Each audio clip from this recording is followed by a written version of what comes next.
Want to remove Instagram search suggestions when you type? Here's how to do it. Open Instagram and go to your profile.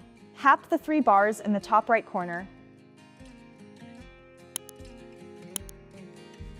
Then select your activity. Scroll down and tap Recent Searches. Here, you can delete searches one by one, or just tap Clear All in the top right corner to erase everything. Now, to request the removal of search suggestions, go back to your profile, tap the three bars again, and select Settings and Privacy. Scroll all the way down and tap Help. Choose Report a Problem, then tap Report Problem without shaking.